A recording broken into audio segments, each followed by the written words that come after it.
The Lent season began with Ash Wednesday, of which I knew very little, and we invited Pastor Matt Miofski from the Gathering Methodist Church to come in, and he has come back to kind of wrap this part up, but hopefully we'll do regular features because there's always Christian questions. I think that might be a name for the feature. Welcome to Christian Questions. Yeah, or questions of any kind. I mean, you're amazed how many people have spiritual questions. I learned a lot of stuff from you going into Lent about what it was all about, including not necessarily being sacrificed, instead doing things that are good that you don't normally do. That would also count. Sure, yeah. I didn't do that. Did you do either? Not really. What did you do for Lent?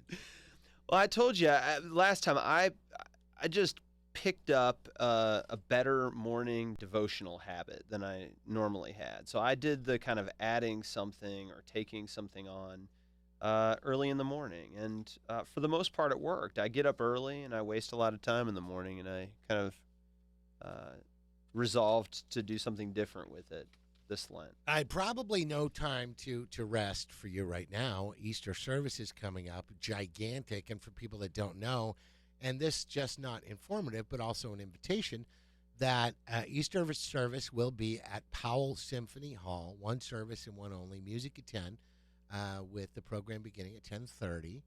That's right. It's going to be a great morning. We've got all sorts of. We've got all the musicians from our church. We've got a lot of local musicians. Brian Owens, Charles Glenn, who a lot of people hear. Taylor Swift before the Blues game.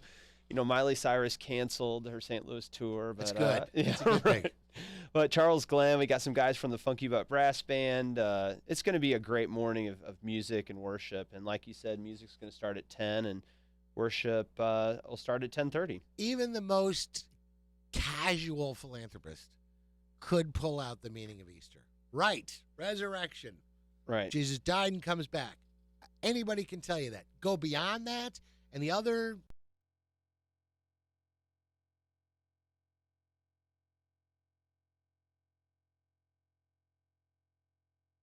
For all things, at these dates I'm going, I've never even heard of this. The Friday of Sorrows, the Mass of the Lords, Lazarus Saturday. That's on my calendar. There were like 10 or 12. I was like, yeah, there's a lot of days that surround Easter. I've not even heard. So you just got to figure every day means something particular. Well, right. I mean, while Christmas might culturally be the high time, Easter really for Christian history has been the central holy day. And so there's all sorts of days that surround it. The best known, in addition to Easter, of course, Maundy Thursday, or some people call it Holy Thursday, and usually don't know what that word means. That was another Maundy. That was another one I was going to ask. Well, Maundy is a word that comes from the Latin word mandatum, which means mandate or law. And in the Gospel of John, Maundy Thursday is when we celebrate the events of the upper room where Jesus had his Last Supper with his disciples. And one of the things that he said is he gave them a new commandment, or a mandatum novum in Latin. So we get the word Maundy, means mandate or commandment. And his new commandment was to love one another as I have loved you. So on Maundy Thursday, we remember the Last Supper, along with Jesus washing the feet of his disciples and giving them this new commandment. And then, of course, Good Friday, which doesn't seem so good at first because it's the day we remember Jesus' crucifixion. Right. Kind of an odd name, considering. It's an odd name, but when you have a chance to think about it a little bit, it's an odd instrument of salvation. To think about a Roman execution, similar to, I don't know, a modern-day electric chair or needle. I mean, they... And why didn't Friday be declared I Hate the Romans Day? Well, I think that the beautiful thing about it is Jesus's unjust suffering that day, Christians believe God used that to become an instrument for reconciliation and restoration and forgiveness and salvation. And so what human beings intended for great evil, God used for great good. And so that's what we ultimately remember, and that's why we call it Good Friday instead of Hate the Romans Friday. Well, not a lot of Romans around. Not anymore, no. You wouldn't find them around here. There's I think southwest St. Louis, there's a Right. very small pocket of Roman neighborhood. You can see the chariots. It's coming back. Chariots are double parked out there. It's easy to spot. I would have thought, too, that the Last Supper would be more of a recognized holiday. It is. You mentioned it was something Thursday. Well, a lot of people, to me, that's one of the most meaningful evenings to worship and hear the story, because a lot of people don't go to a Maundy, Thursday, or a Good Friday service. And if you don't, this weird thing happens where you go to church the weekend before on Palm Sunday. That's when we celebrate Jesus' arrival into Jerusalem. That's the weekend before Easter. And then you jump straight from that, when Jesus arrived, to Easter Sunday, where he rose from the dead. And you miss all the stuff in between, the Last Supper, the washing of the feet, his death. So Easter doesn't really make a lot of sense, or its impact can't be felt without these stories that happen during the week. So really this whole week celebrates Jesus's last week of life, which is quite honestly where most of the story happens. If you read the Gospels, a huge percentage of each of the Gospels happens the last week of Jesus' life.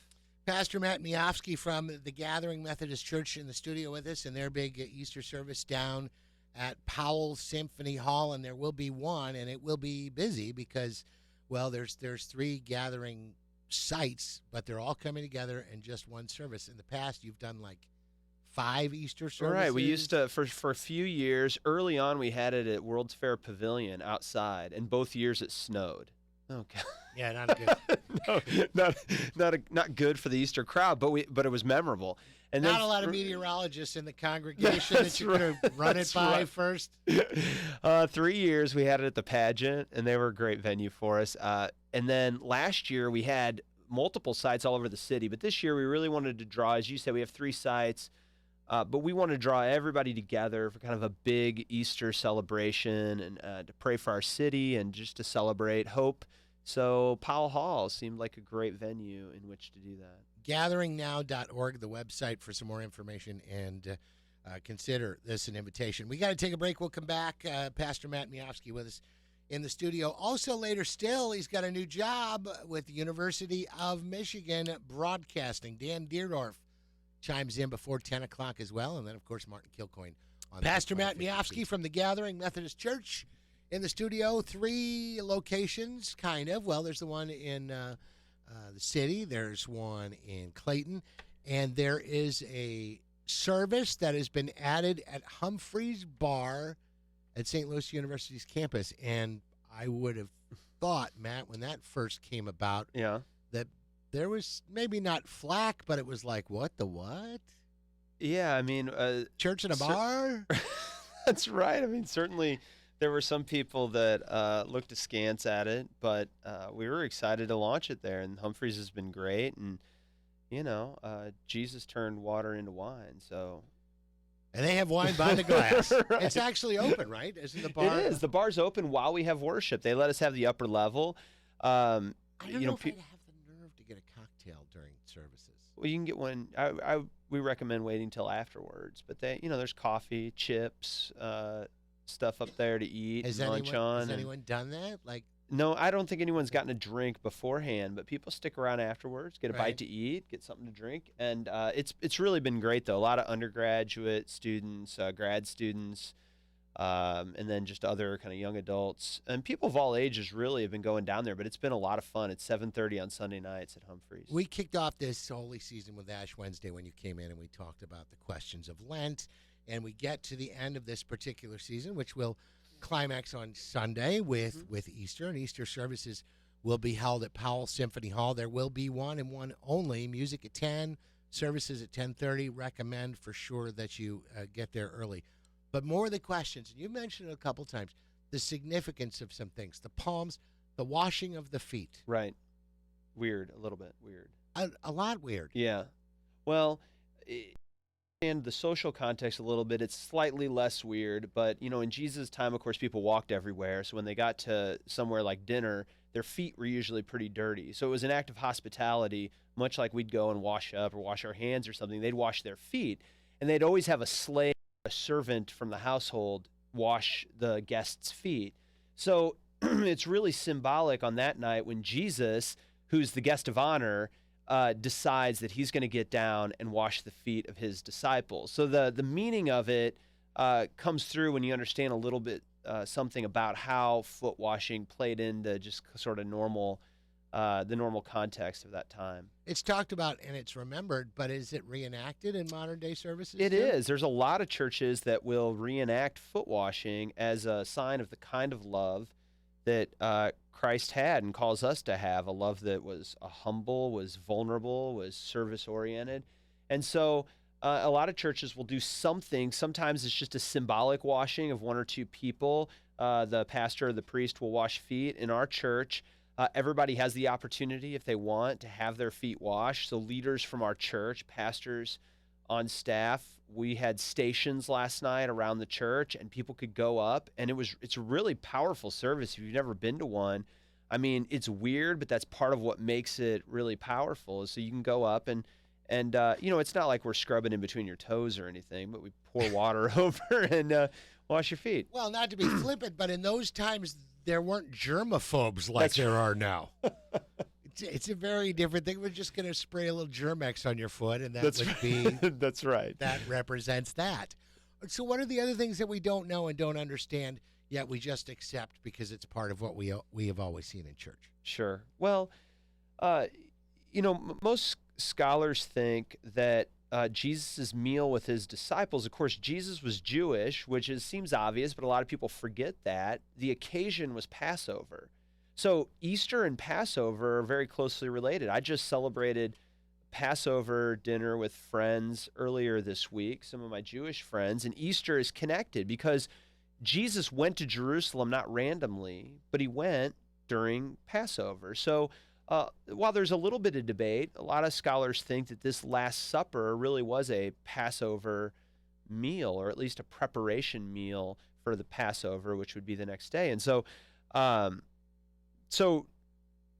lot of people don't see the connection between Passover and these events that happened the last week of Jesus' life. And there are other significant events that maybe they are recognized in this day and age with something, and I'm just not aware of it. I would imagine it's a pretty significant moment in my mind.